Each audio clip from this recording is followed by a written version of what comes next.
Hey everyone, and welcome back to the channel. Now, I've done 2 track days on the CBR so far, and I'm planning to do another one tomorrow. So at this point, I definitely need to change the oil, so let's go through that together.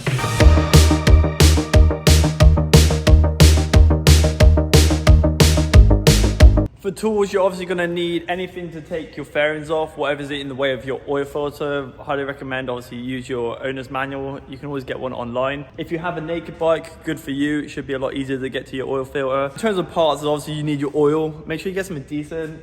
I go with the 300V. I've always ran it. Really recommend it. It is expensive, but it's a very, very good brand of oil. I do trust it. All right, let's start stripping the bike.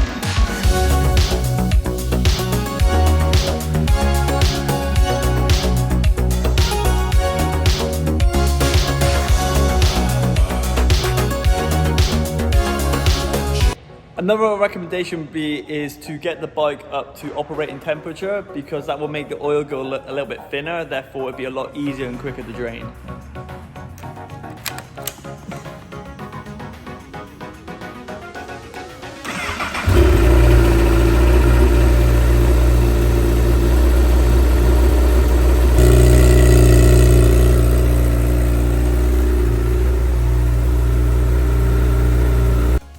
Once your bike is up to operating temperature, you're going to need your oil pan and the correct size spanner, or wrench for the Americans. And then you're just going to want to take the sump plug off.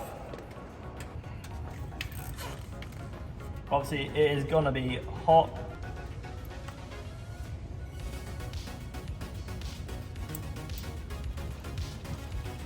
It can sometimes help just taking the oil cap off so some air can get in through the top and help push the rest of the oil out.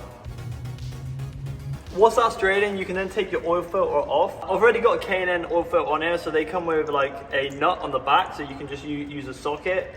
If you don't have a K&N filter, you might need an actual oil filter removal tool, or maybe just some big grips, or just pure strength if you've got it, or really big hands.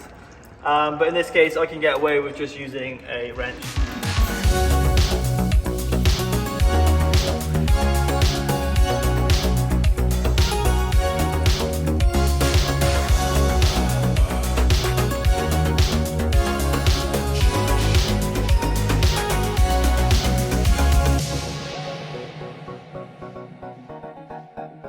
Once the oil's finished sort of draining out, you want to fit your new oil filter. You want to put a bit of oil around the new seal on the oil filter. It will help it have a good fit when it goes onto the engine when you screw it on there. Also, if you do have a K&N air filter, make sure you don't actually use a wrench to do it up, because you will over tighten it. So you can literally just do it by hand tight. So use your elbow torque instead.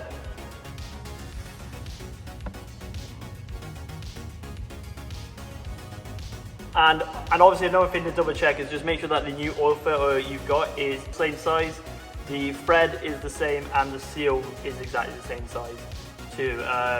You know what parts places could be like. There's so many different oil filters these days, they could end up sending you the wrong one, so always double check.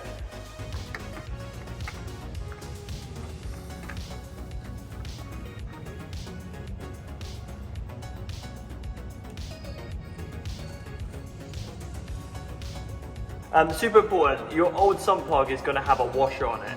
This is essentially a crush washer, and it's a one-time use. So you really want to be replacing it. They are super cheap. I bought a whole box for like $4 for 22 washers, so I've got enough for my lifetime now. So make sure you fit that. If you don't do this, you are having a huge potential of an oil leak, which on a car is just going to put an oil patch on the floor. On a bike, that could be a crash, because that oil is going to drip from here straight onto your rear tire, which I'm assuming at one point in the corner you're going to really want that grip.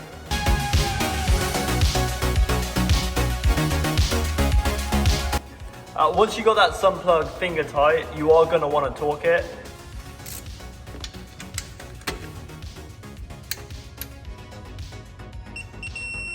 After you've got all that back together, you're going to then want to put your oil in.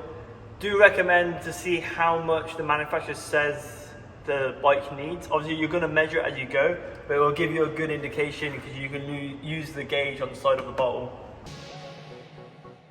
Another good tip is take your dipstick out, therefore when you're putting the oil in, some air can escape through the hole where this would have been.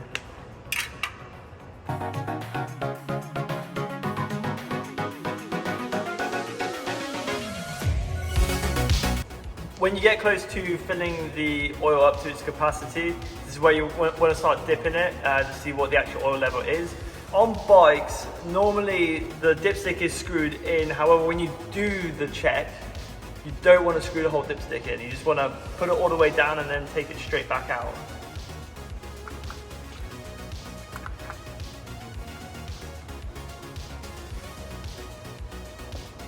Yeah, so we need a little bit more. After you ran your bike, you definitely want to check your oil again. Once you give the oil the final check and you're all good to go, what you want to do is clean everything up. Let the bike idle for a bit longer, getting it up to temperature again, and check nothing is leaking. I highly recommend to do that before you bolt all your panels on. You don't want an oil leak on a motorcycle. It will be a bad day out. Your insurance company will love it, but you won't.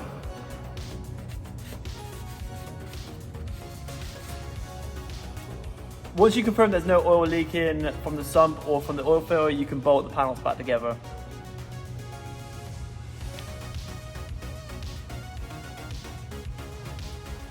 As you can see, changing oil is super simple and every motorcycle rider should be doing their own. You shouldn't be paying anyone to do it. You can save yourself $100 right there, which you can use on fuel or going on an adventure somewhere. Hopefully you found that useful. If you did, leave a comment below. I'm going to be hitting the track with this tomorrow, so that's going to be the next video. So make sure you like and subscribe, and I'll see you in the next one. See you then.